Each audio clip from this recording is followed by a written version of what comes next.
مشت غبار ہوں، استغفر اللہ ربی من کل ذنب واتوب الیہ۔ بخشش کس کی مانگی جاتی ہے؟ غلطی سے ہی مانگی جاتی ہے۔ استغفار کس سے کریں گے؟ مغفرت کہاں سے مانگیں گے؟ جب اپنی کمزوری کا اظہار ہوگا تو پھر مغفرت کی بات آئے گی۔ تو پھر جب اس ساری کیفیت سے یہاں پہنچا اور ادراک ہوا کہ میں کیا ہوں، پھر وہ مغفرت کی طلب میں آ گیا، اللہ سے مغفرت مانگی۔ کس گناہ کی؟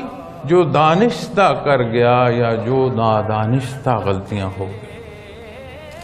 دانستہ گناہ تو سمجھ آ گیا، یہ جو ہم نادانستہ گناہ کے پردے میں چھپنے کی کوشش کرتے ہیں، اس کو اگر تحقیق کریں تو بندے کے رونگٹے کھڑے ہو جاتے ہیں۔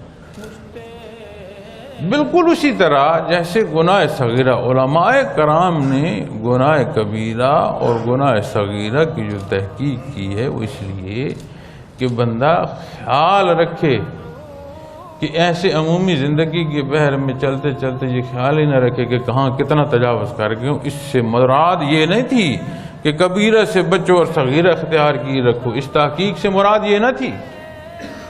اسی لیے تو حضرت جی رحمت اللہ تعالیٰ علیہ ارشاد فرمایا کرتے تھے کہ جب گناہ صغیرہ کو عام سمجھتے ہو اور جب یہ سوال آئے گا کہ یہ جو گناہ صغیرہ ہے اس کی روبرو جو حکم عدولی کا انداز ہے وہ کس ذات کا ہے، جب بات سمجھ آئے گی نا کہ جس سے میں گناہ صغیرہ کہہ رہا ہوں، اسے منع کس نے فرمایا تھا؟ اللہ رب العالمین نے۔ تو جب اللہ نے کسی چیز سے منع فرمایا اس پر سوال ہو گیا تو کوئی بھائی صغیرہ گناہ پھر صغیرہ نہیں رہے گا، وہاں سے پھر کوئی سزا سے نہیں بچا سکتا۔ اسی لیے تو نبی کریم صلی اللہ علیہ وسلم نے فرمایا کہ روز محشر اگر کسی سے کوئی سوال ہوگا اسے دوزخ سے کوئی نہیں بچا سکتا۔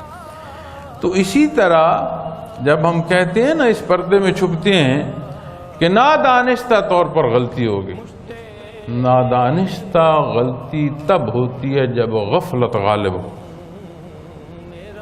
اتنا غافل ہے کہ تو بولتے ہوئے، تو چلتے ہوئے تیرے انداز کو یہ بھی نہ احساس رہا، تجھ پر اتنی غفلت آ رہی ہوگی کہ تو نے خیال ہی نہیں کیا اور اند اللہ غلطی کر گیا، تو اللہ کے حکم عدولی کر گیا۔ اپنا آپ تو دیکھ۔ تو پھر سمجھ آتی ہے یہ جو نادانستہ ہے، اس نادانستہ کو یہ سمجھ لینا اس میں میرا اختیار نہیں تھا، یہ بھی درست نہیں ہے، کیونکہ میرے اوپر غفلت میں نے اپنے اوپر اتنی طاری کی ہوئی تھی، یہ احساس ہی نہ رہا۔ اس کو تحقیق ہو اور اس پر سوال ہو تو شاید دانستہ سے بھی اس کی جو گرفت ہے وہ بڑھنا شروع ہو جائے۔ تجھے احساس ہی نہیں رہا کہ تو کیا کرنے جا رہا، اتنی غفلت۔ تو پھر جب بندہ ان باتوں کو سمجھتا ہے تو اس رشتے کی نزاکت کی اور سمجھ آتی ہے۔ بار اللہ، میں نے دانستاً جو غلطی کی اور جو میں نے غفلت کے سبب نادانستہ غلطیاں کی، بار اللہ مجھے اس غفلت کی بھی معافی فرما۔